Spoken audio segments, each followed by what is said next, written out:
Hello student, आप सभी का स्वागत। मैं ताराचंद लेक्चर सोशल। आज हम बात करते हैं बीए पार्ट थर्ड और सेक्शन ए के अंतर्गत। BA part third section A, जिसमें है सामाजिक विचारक, सोशल थिंकर। और सोशल थिंकर के अंतर्गत तीन विचारक हैं, एक कार्ल मार्क्स है, एक मैक्स वेबर है और एक इमानुएल बेंथम है।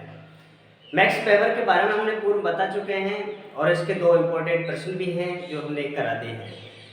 एक तो सामाजिक क्रिया वाला और दूसरा प्रश्न जो बनता है वो है सत्ता और सत्ता के प्रकार। तो वो लेसन समाप्त होने के बाद में दूसरा हमारा जो विचारक है, सामाजिक विचारक है, वो है Emmanuel Durkheim. Emmanuel Durkheim France के विचारक है।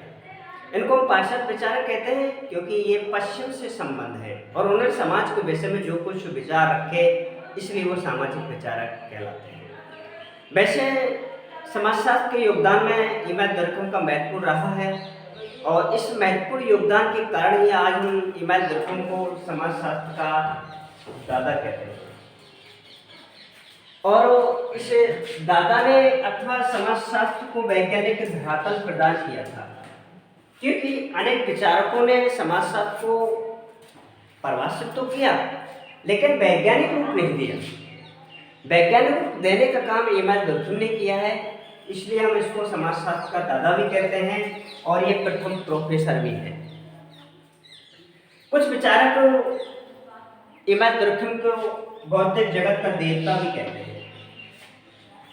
रही बात सामाजिक तत्व के संबंध में, इमानुएल दुर्खिम ने बहुत अच्छा विचार रखा कि सामाजिक तत्व है क्या है, कि किसी समाज में कार्य करने के तौर तरीके, सोच विचार, रीति रिवाज, धर्म प्रथा, नैतिकता, जिनको व्यक्ति प्रतिदिन अपने व्यवहार में प्रतिदिन करता है, वो सामाजिक तत्व कहलाते हैं। अर्थात सामाजिक तत्व किसी समाज में कार्य करने के तौर तरीके, सोच विचार, रीति रिवाज, धर्म प्रथाएं, जिनको व्यक्ति प्रतिदिन अपने व्यवहार में प्रयोग करता है, वो सामाजिक तत्व कहलाते हैं। वैसे सामाजिक तत्व की दो विशेषताएं बतलाई हैं इमानुएल दुर्खिम ने, वो है एक तो बाह्यता और एक बाध्यता। बात हम करते हैं कि सामाजिक तत्व का जो उल्लेख किया है इमानुएल दुर्खिम ने, वो the rules of sociological method के अंतर्गत किया गया, समाजशास्त्रीय पद्धति के सिद्धांत के अंतर्गत। जबकि बीए पार्ट थर्ड की दृष्टि से एक दूसरा प्रश्न और बनता है, the division level in society, अर्थात समाज में श्रम विभाजन। द डिवीजन लेवल सोसाइटी के अंतर्गत उन्होंने यह स्पष्ट किया है कि समाज में किस प्रकार से कार्य का बंटवारा पाया जाता है, अर्थात कार्य का बंटवारा महत्वपूर्ण है।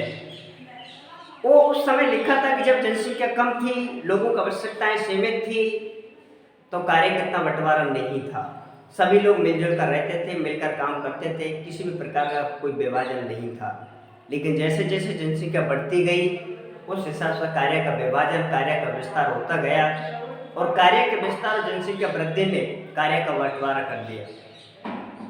अब कार्य के बंटवारे के अंतर्गत दुर्खिम ने एक सिद्धांत दिया है कि जिस व्यक्ति की जैसी योग्यता और क्षमता है, वो व्यक्ति वैसा ही काम कर सकता है।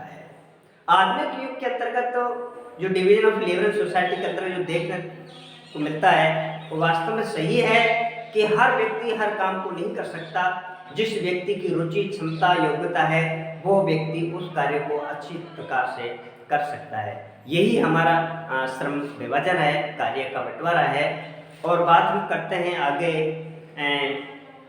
सामाजिक एकता के बारे में भी इमानुएल दुर्खिम ने अपने विचार रखे हैं कि सामाजिक एकता क्या है, अर्थात समाज के लोगों या समूह के लोगों के मध्य पाई जाने वाली एकता ही सामाजिक एकता है। समाज के लोग, समूह के लोग या व्यक्तियों के मध्य पाई जाने वाली एकता ही सामाजिक एकता है। ये सामाजिक एकता दो प्रकार की होती है, एक यांत्रिक एकता है, एक बाह्य एकता है। यांत्रिक एकता प्राचीन समाज के अंतर्गत देखने को मिलती थी। जो समाज सरल थे, छोटे थे, उन लोगों की आवश्यकताएं सीमित थी, तो उन लोगों के मध्य यांत्रिक एकता पाई जाती है, जो घुले मिले हुए रहते हैं। लेकिन जैसे जैसे जनसंख्या बढ़ती गई, लोगों की आवश्यकताएं बढ़ती गई, इसका विस्तार होता गया और धीरे धीरे यांत्रिक एकता समाप्त होकर के सावयवी एकता आ गई।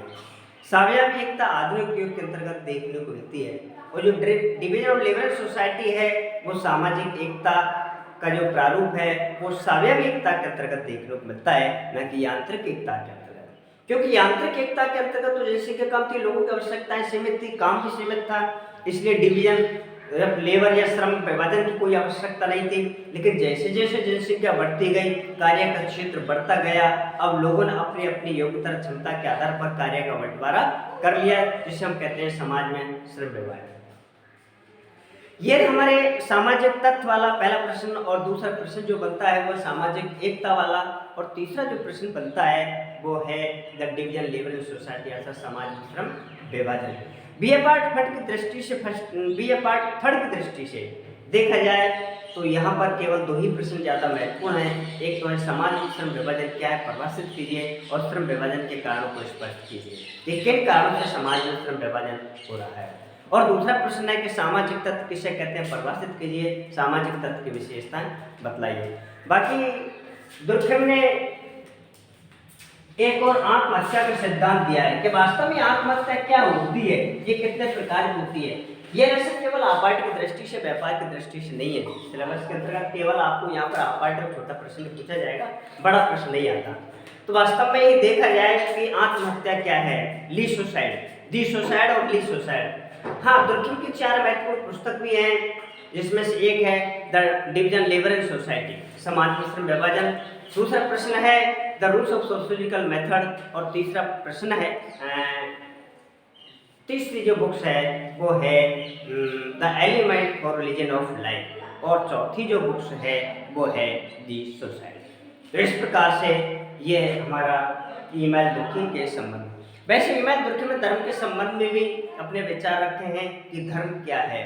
तो उन्होंने स्पष्ट किया कि पवित्र वस्तु में विश्वास करना ही धर्म है, कि दुनिया की समस्त वस्तुओं को हम 2 भागों में विभाजित करते हैं, एक तरफ पवित्र वस्तु और दूसरी अपवित्र वस्तु। पवित्र वस्तुओं में विश्वास करना ही धर्म है।